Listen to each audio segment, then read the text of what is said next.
Beleza, pessoal? Estamos de volta. Assim, ó, eu vou tentar fazer um vídeo de forma bem sintetizada. Não estou dizendo que ele vai ficar curto, até porque se esse conteúdo fosse explicado em sala, ele tomaria tranquilamente umas 2 aulas nossas, mas eu vou tentar deixar ele de forma bem objetiva aqui, tá certo? Bom, a explicação é acerca das atividades que o professor passou na última aula e do conteúdo que tu vai usar para fazer essas atividades avaliativas e a avaliação que vai ser feita futuramente. Mas vamos com calma, que quando chegar o momento de falar da avaliação a gente conversa sobre isso. Bom, geopolítica, conceito simples. Eu coloquei aqui, nós já trabalhamos um pouquinho isso lá no começo do ano. Eu coloquei aqui a Terra, o nosso planeta, dentro de um jogo de xadrez, nas peças de um tabuleiro. Essa imagem foi tirada da internet. E a ideia de poder aqui, ó. O que seria geopolítica? Quando a gente analisa as relações políticas e econômicas no mundo e a forma como os governos dos estados-nação atuam no espaço geográfico, a gente está estudando geopolítica. Então é isso. Geopolítica são essas relações sociais e econômicas que são estabelecidas entre os países. Uma decisão que um país cria, ela pode afetar não só ele, ela pode afetar outros países, certo? Se um país hoje resolve entrar em conflito armado, com armas de destruição em massa, contra um outro país, não vai afetar só aqueles dois países, vai afetar o mundo como um todo. Por isso que a gente está dizendo assim, ó, bota essas peças de um quebra-cabeça. Vamos dizer que uma jogada de um país aqui, que representa uma dessas peças, em relação a um outro, pode afetar o mundo inteiro. Isso, essa relação política, essa relação econômica e a forma como esses estados, esses governos, eles atuam no espaço geográfico, isso é geopolítica. E a geopolítica nos remete a poder. Certo? Geopolítica é poder, é luta pelo poder, é luta pela hegemonia. E nós temos 3 poderes muito fortes. Esse estudo, ele engloba conflitos. Nós vamos trabalhar hoje 2 bem fortes no contexto internacional, que geraram confrontos entre si, acordos entre os países para pôr fim aos conflitos, mas que de certa forma estavam envolvendo 3 poderes principais. O poder político, que representa o poder do Estado-nação mesmo, o poder econômico, certo? Que é muito forte hoje em dia, e o poder militar, que alguns países têm mais em detrimento de outros, certo? Então, se eu fosse, e se tu fosse, pedir assim, ó, a geopolítica é a luta pelo poder, de uma forma bem a grosso modo, e dizer assim, ó, que poderes que representa isso, seriam principalmente esses 3, o poder político, o econômico e o militar. É como se fosse uma queda de braços entre governos, entre estados-nação, para representar quem tem mais poder nesse sentido. E nesse sentido que o professor está falando, nós temos alguns conflitos aí que marcaram a nossa história. Aqui abre um parêntese aí, tá? Eu sei que esse assunto também se trabalha lá em história, com a dona Vera, com o seu Newton, eles costumam trabalhar isso também. Porém, eles vão trabalhar o contexto histórico desse processo aqui, Primeira Guerra Mundial. O professor não vai trabalhar as causas necessariamente, o processo da Primeira Guerra Mundial. O professor vai trabalhar isso dentro de uma concepção de configuração espacial. A Primeira Guerra aconteceu por isso e ela mudou isso. Certo? É nesse sentido que o professor trabalha. Muito provavelmente esse vai ser o assunto lá da dona Vera também, se ela ainda não começou. Mas vocês vão ver que o assunto não é exatamente o mesmo. A gente trabalha o mesmo fato histórico, a Primeira Guerra Mundial, mas o contexto que a gente usa não é exatamente o mesmo. Então te liga aí.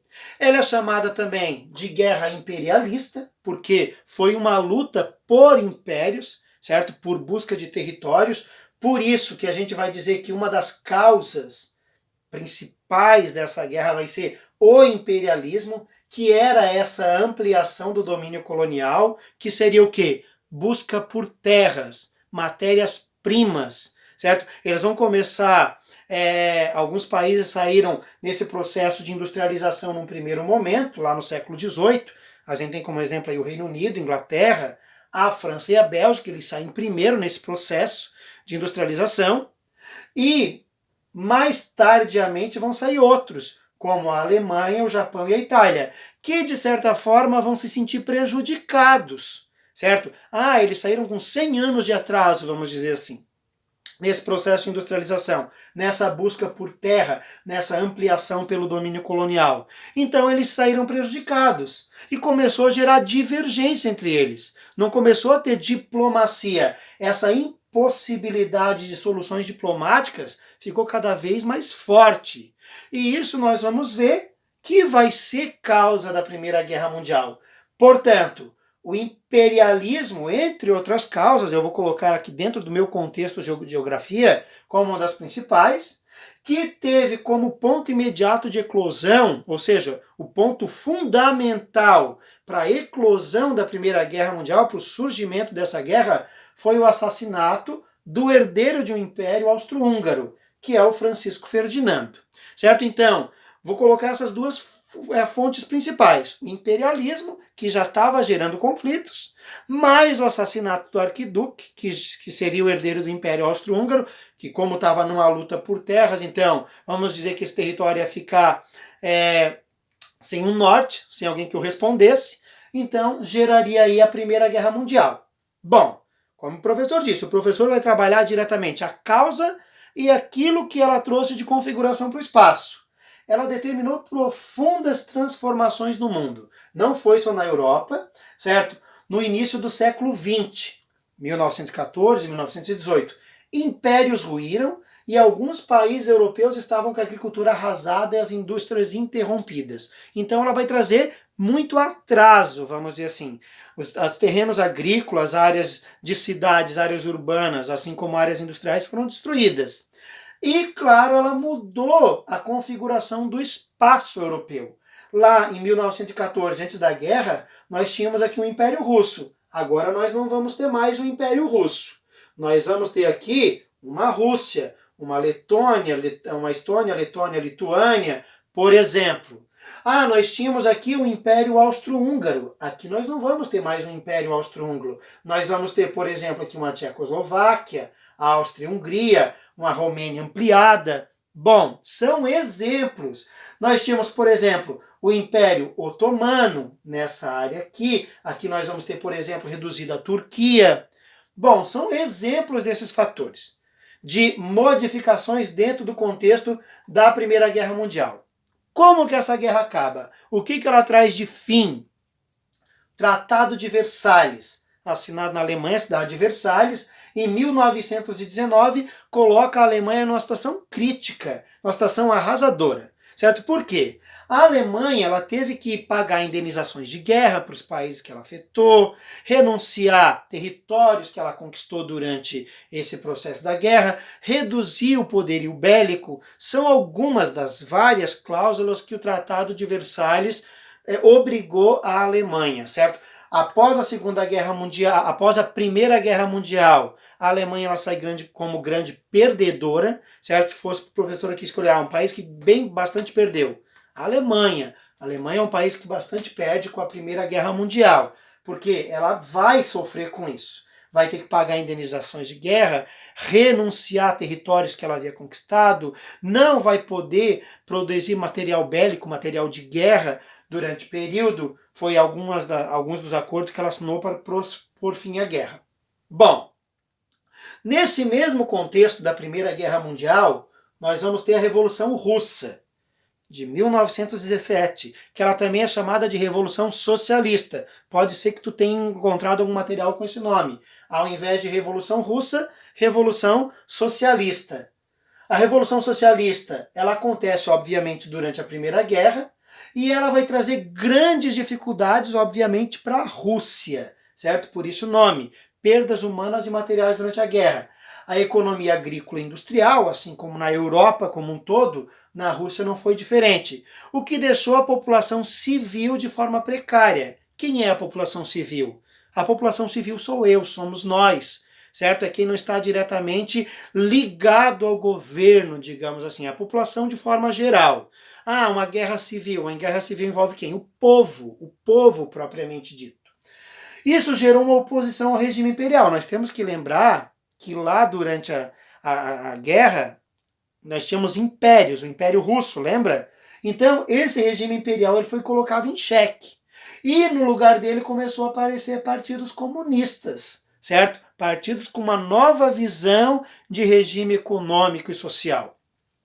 E isso vai gerar, em 1917, uma Revolução Russa, que é, ou seja, uma mudança. O que foi a Revolução Russa de uma forma bem simples? Anota aí.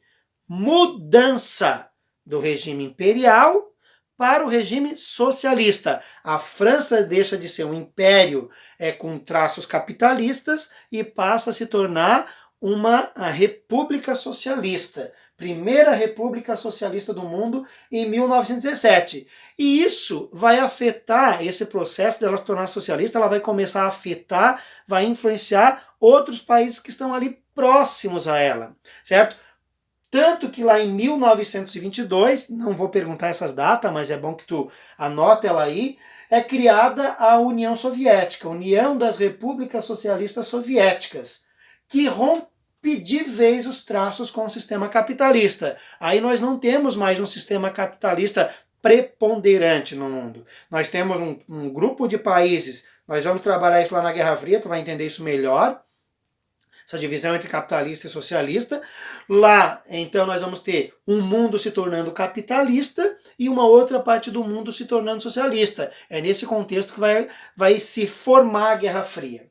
Esse sistema socialista que surge lá em 1917 na República Russa e em 1922 numa união de várias repúblicas socialistas, vai ter como características o quê? A eliminação da propriedade privada. Ou seja, não vai ter um dono para a loja, um dono para o mercado, um dono para o banco, um dono para as terras.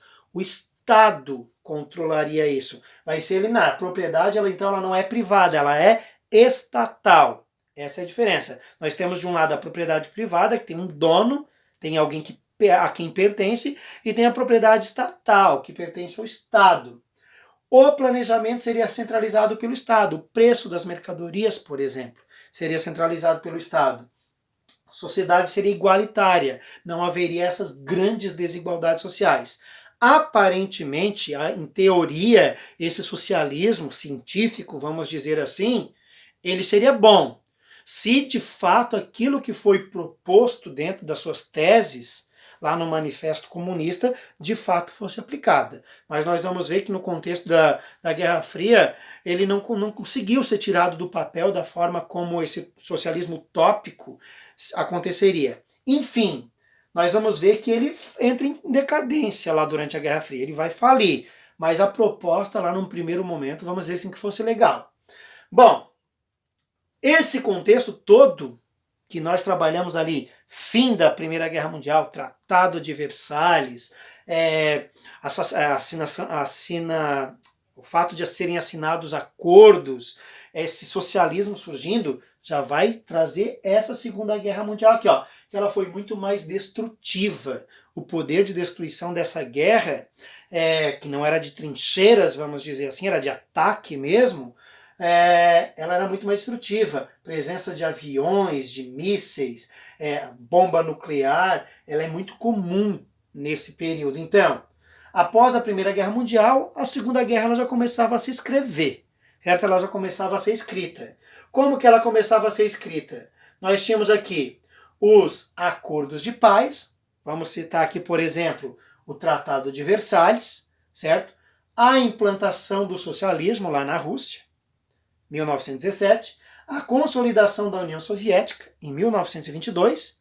Aí vai ter um outro fator aqui, que vai acontecer posteriormente a esses que eu já expliquei, que é a crise de 1929, que foi quando a Bolsa de Valores de Nova York ela entra em falência e o mundo inteiro entra numa grande depressão econômica, certo? Banqueiros vão falir no mundo inteiro, barões do café no Brasil, assim como banqueiros, vão falir nesse sentido, e os nacionalismos trouxeram o desenvolvimento dos partidos nazista e fascista e desencadearam uma instabilidade permanente na Europa. Esse nacionalismo, de uma forma bem a grosso modo, para vocês entenderem, é assim, ó, eu achar que o meu país é melhor do que o teu, certo? A ideia do nazismo e do fascismo de Mussolini, o nazismo de Hitler e o fascismo de Mussolini, eles vão trazer muito essa ideia de se achar superior em relação ao outro. Nesse sentido, em 1933, tem que lembrar que a Primeira Guerra Mundial acabou em 1918, mas a segunda ela começa lá em 1939, tá ali, ó, 1939, 1945. Lá em 1933, Adolf Hitler, que é o grande idealizador, digamos, de tudo isso, ele conquista o cargo de chanceler da Alemanha, uma espécie de chefe de governo, tipo o que desempenha hoje a Angela Merkel, certo? Um pouquinho diferente porque mudou muita coisa de lá para cá. Mas é uma ideia de chanceler da Alemanha, chefe de governo. Eliminou os partidos de esquerda e os sindicatos, porque é quem ia contra o seu governo. Então, se não tem partido de esquerda, não vai ter ninguém falando dele. Se elimina os sindicatos, aparentemente está tudo bem, tudo certo. Vai instaurar censura nos meios de comunicação, ou seja, não vai para a mídia se ele está fazendo alguma coisa errada. Ele vai romper com as cláusulas do Tratado de Versalhes. Lembra lá que eu falei que ele tinha que renunciar a todas as colônias concedidas? Ele vai querer de volta. Ah, tinha que parar de produzir material de guerra? Pode produzir. Certo? Então ele vai romper com essas cláusulas do Tratado de Versalhes. E vai formar, junto com a Itália e com o Japão, aqueles países que nós falamos lá no imperialismo, que se sentiram prejudicados lá nessa corrida imperialista, que se industrializaram depois, eles juntos, Alemanha, Itália e Japão, vão formar uma aliança militar que vai ser chamada de Eixo. Lá na Primeira Guerra Mundial, a dona Vera vai trabalhar isso com vocês, vai ter a ideia de tríplice aliança e tríplice entente. Tríplice aliança, tríplice entente. Dois conjuntos de países que vão estar envolvidos com a Primeira Guerra Mundial. Aqui com a segunda nós vamos ter a ideia do eixo, com a ideia de buscar um espaço vital, um espaço de crescimento para esses países, Alemanha, Itália e Japão. A guerra, bom, ela termina, como eu falei, eu não vou falar do processo da guerra, o que gerou a guerra e agora vamos, qual é a situação que ela deixa o território europeu e mundial. Ela termina com o lançamento das bombas atômicas pelos Estados Unidos sobre Hiroshima e Nagasaki, certo? Cidades japonesas, que é o último país a se render. A Itália e a Alemanha se rendem já em 1943, e o Japão vai se render lá em 1945 com a detonação dessas bombas atômicas sobre Hiroshima e Nagasaki, com uma destruição total sobre o país, sobre essas duas cidades no país. E alguns historiadores e estudiosos, inclusive, apontam esse ato como o início para a Guerra Fria, que nós vamos estudar na semana que vem. Nós vamos ver que tem três, segundo alguns estudiosos, três inícios para essa guerra, mas isso é um assunto para depois. Um deles seria esse, nós vamos rever isso depois. Bom, como que se encontra a situação econômica da Europa após essa guerra? Espaços urbanos destruídos. Aqui eles têm Stalingrado, na Rússia, certo? A Berlim, na Alemanha, capital da Alemanha, totalmente destruída. Os espaços agrícolas dessa mesma maneira, pessoal. Agriculturas arrasadas, espaços urbanos e industriais totalmente destruídos. Ao final da Segunda Guerra Mundial, esses espaços urbanos estavam desestruturados. Não tinha mais como produzir, não tinha mais como circular, certo? Espaço de produção, circulação e habitação estavam totalmente destruídos. A economia estava arrasada. Aí eu quero te fazer uma pergunta para te pensar aí. E me responde, estou ouvindo. Se a Alemanha perde a Primeira Guerra Mundial, se ela é grande perdedora, e ela perde também a Segunda Guerra Mundial, Primeira e Segunda Guerra Mundial, como é que esse país se torna uma potência nos dias atuais? Se nós pensarmos no último conteúdo, temos os Estados Unidos, a Alemanha e o Japão. Os dois estavam envolvidos na guerra. Como é que eles se tornam potências? Tem resposta para isso? Me diz aí. Estou ouvindo. Bom, vamos tentar entender como isso acontece. A Alemanha foi o território que mais perdeu com as guerras. Os Estados Unidos foi o que mais ganhou. Nós já vimos isso. A Alemanha, nessa Segunda Guerra Mundial, ela vai ser dividida em 4 zonas de ocupação. A zona de ocupação francesa, a zona de ocupação britânica e a norte-americana. Nós temos aqui a francesa, a britânica e a norte-americana e a União Soviética em Berlim, dentro do território de Berlim. E dentro do território da Alemanha nós vamos ter a mesma coisa. A zona de ocupação britânica, francesa e norte-americana, e a zona de ocupação soviética, certo? A União Soviética ela também sai como ganhadora dessa Segunda Guerra Mundial, para vocês entenderem. Por que a França, os Estados Unidos e o Reino Unido? Porque eles eram meio aliados contra as forças do eixo. Então, como eles ganharam a guerra, a Alemanha, vamos dizer que ela vai ser dividida e ocupada, zonas de ocupação, entre a Inglaterra, França, Estados Unidos e a União Soviética. Uma curiosidade, tá, pessoal? Como eu disse, os Estados Unidos e a União Soviética serão como os grandes vencedores. A União Soviética ela vai recuperar os territórios que ela perde lá na Primeira Guerra Mundial, que é a Letônia, Lituânia e Estônia. Agora ela vai recuperar. E ela vai conseguir ocupar esses territórios de novo. Depois, mais tarde, eles vão se tornar independentes mais uma vez. Mas nesse primeiro momento, ela vai sair como grande vencedora também. Aí vocês devem estar se perguntando, pois é, professor, a União Soviética era socialista, os Estados Unidos eram capitalistas, como é que eles se uniram? Se uniram para vencer um inimigo comum. Bom, eu não gosto do fulano.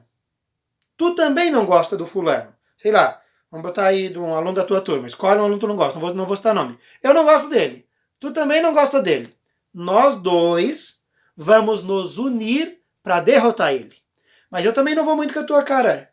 Então, quando nós dois derrotarmos o cidadão que ninguém gosta, a nossa relação ela acaba. Foi isso que aconteceu com os Estados Unidos e a União Soviética. Não é que eles se gostassem, se aceitassem, é que eles tinham um inimigo comum, certo? Que era a União Soviética. Derrotaram o inimigo comum e a partir dali cada um foi para o seu lado. Beleza? Então assim, essa união foi para vencer esse inimigo comum. Quando acaba a Segunda Guerra Mundial e todo esse eixo é derrotado, a Alemanha e Estados Unidos voltam a ser rivais, certo? Um de um lado capitalista, do outro socialista. Mas isso, mais uma vez, nós vamos entender melhor no vídeo da semana que vem, que vai tratar da Guerra Fria. E esse processo que o mundo vai ter depois da Segunda Guerra Mundial vai delimitar uma ordem chamada bipolar. Bipolar. Dois polos no poder. De um lado os Estados Unidos e do outro a União Soviética. Bom, como esse contexto foi resolvido para nós finalizarmos a aula de hoje, pessoal? Lá, durante a guerra ainda, 1944, 1945, foi estabelecido duas conferências. Bom, na primeira conferência, a conferência de Bretton Woods, certo? Foi criado o FMI e o Banco Mundial, o BIRD, Banco Internacional de Reconstrução e Desenvolvimento, que vai representar o Banco Mundial, certo? O FMI e o Banco Mundial, como uma forma de lançar um plano de reordenação econômica, certo? Reordenação econômica para reconstruir o mundo após a Segunda Guerra Mundial. O objetivo desses dois órgãos, o FMI e o Banco Mundial, hoje usado para outros fins, mas naquele período foi usado para liberar, vamos dizer, recursos para reconstruir esses países que tinham sido prejudicados pela guerra.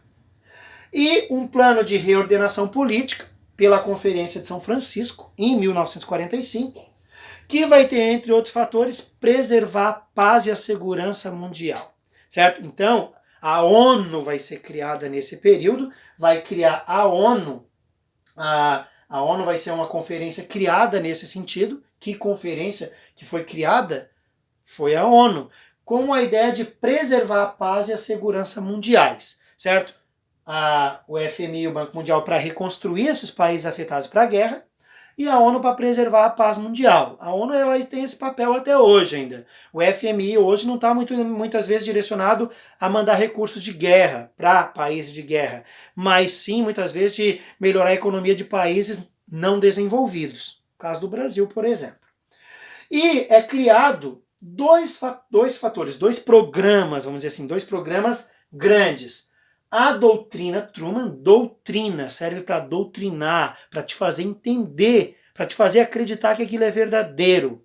A doutrina é isso. Em 1947, certo, pelo presidente R. Truman, ele vai criar uma doutrina que tem como objetivo conter a expansão do socialismo, conter o socialismo. Essa é a ideia da doutrina Truman. dizer que o socialismo não é bom, vai criar lá durante a Guerra Fria, inclusive, programas de terror, de propaganda de terror, para dizer que o socialismo é ruim, certo? Então a ideia é doutrinar o mundo a não se tornar uma nação socialista. Essa é a ideia da doutrina Truman, conter o socialismo, doutrina Truman, conter o socialismo, 1947. E também em 1947, juntamente com essa doutrina, é criado o Plano Marshall, certo? O Plano Marshall, um programa criado pelo secretário de administração dos Estados Unidos, George Marshall, e esse programa tinha como objetivo assegurar a influência dos Estados Unidos, certo? Do sistema capitalista, e dar recursos para que os países se reconstruíssem. É o tal do dinheiro que vai sair lá do FMI, certo? Bom, vai dar recursos para os países que foram afetados pela guerra se reconstruírem. Mas quais países vão receber? Isso mesmo, os capitalistas. O dinheiro não era dado para os socialistas, certo? Era direcionado o dinheiro para o capitalista. Bom, para ti se tornar, para ti receber esse dinheiro de ajuda do Plano Marshall, não era um dinheiro dado, claro, era juros baixíssimos, pagamento a longo prazo, para que esses países se reconstruíssem, certo? Então vamos pensar em Alemanha, Alemanha Ocidental e Oriental. A Alemanha Ocidental, a parte capitalista, Alemanha Ocidental, aquela que era controlada pelos Estados Unidos, França e Inglaterra, a Alemanha Ocidental iria receber o dinheiro. A Alemanha Oriental não, porque era socialista. A mesma coisa aconteceu em países da Ásia, certo? Japão, por exemplo. Aqui, ó, só para ilustrar com o mapinha, essa parte aqui ela vai receber essa ajuda do Plano Marshall. Essa parte aqui da União Soviética não vai. Tanto que até hoje nós temos traços de atraso nessa parte da Europa oriental nesse sentido, na parte da Alemanha oriental nesse sentido. Bom, pessoal, próxima aula. Como o professor disse, o professor vai trabalhar a ideia da Guerra Fria já. O professor vai dar esse início estrutural da Guerra Fria. E por hoje, o vídeo explicativo é esse. Tomara que tu tenha feito anotações. Te liga que na próxima aula vai ter surpresinha aqui. Aguarda e confia. Um abração.